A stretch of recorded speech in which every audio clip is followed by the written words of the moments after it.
Hey there, I got a secret. You know how everyone seems to have their very own crepe recipe? Maybe even met someone who said, have you tried so-and-so's crepes? They're incredible! Maybe you even tried to make crepes on your own and found, not quite what you had in Paris, was it? Well, I've got a treat for you because in your very own kitchen, using your dirty old frying pan, I'm going to show you how to make crepes just like the ones you had in France. So, don't have a lot of time. Better get started.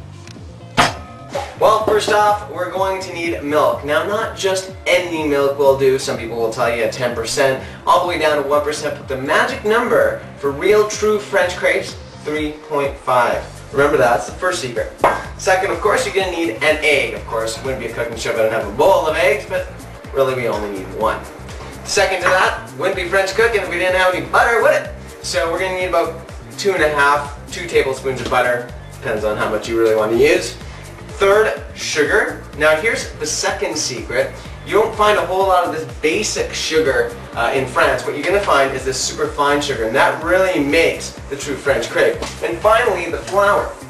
Crepes are traditionally made with buckwheat flour, but tradition has sort of somewhat gone out the window even in France. Most people nowadays just use regular all-purpose flour. First thing we're going to do is we're going to need to melt the butter and then cool it, which takes the longest thing to do. So we're going to take about 2 tablespoons right there, and we're going to dump it into a little pot on the stove on the lowest heat setting just to melt that butter. And once it's finally melted, then we can cool it from that point on. Take half a cup of flour here, loose, not packed in. We're going to sift it in. Now, of course, you can use a regular sifter just like this one. Like I said, everything you got in your kitchen, but I'm a bit of a techie guy, and I don't have a whole lot of patience. So those two combined make this a fabulous little tool. Alright, so once you got the sifted flour, as any chef will tell you, you make a little well. And that's so you can slowly beat everything into it. So we're going to take that egg, we're going to break that right into the center there. Opa. After we've done that, we can start to slowly enter the milk into it. But you got to remember that this is a very slow process, so we don't want to kind of inundate everything and start getting clumps. And that's the whole point of creating that well. Is what we're actually going to do is we're going to add about 3/4 of that milk. And we're going to slowly start whisking everything in. Alright, so now it's time to add the ever so famous sugar that I spoke about earlier. So we're going to look at about 1 tablespoon. And now for the butter. Now this is why we want it cooled. We don't want to put hot butter in here because there's an egg in there. We don't want to cook that egg and create some lumping. So what I do to speed up the process is once I've melted that butter, I toss it and freeze it. That's kind of super cools it. And we're just going to add this very slowly. Alright, the first thing you're going to notice when you go to France and you order some crepes, or really anywhere, is what they do to the pan. So once the pan is ready, they have a little cloth and they have oil. All I'm going to do is just drizzle a little bit of oil on my pan, just like that. And even though it's a non-stick, the oil really gives a nice texture to the crepe, so it's pretty critical. And all I'm going to do is just rub it on there very nicely. Now the key, of course, is making sure that your pan is not too hot, of course, because you can burn that oil. And I get a nice sort of ladle full there. Eventually what's going to happen is you're just going to have to eyeball it. And that looks about good.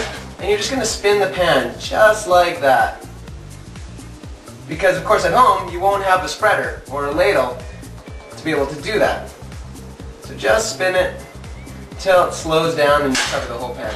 So it's looking just like that. Alright, so now I'm getting pretty happy about where my crepe is at. So I can start just sort of playing with it a little bit and seeing where I need to cook it a little bit more. This all happens relatively fast. Okay, so just going to add a little more butter. We're ready to do our filling now. And of course, everyone knows the popular crepe Suzette, which is bananas with Grand Marnier. We're going to leave the booze out of it right now.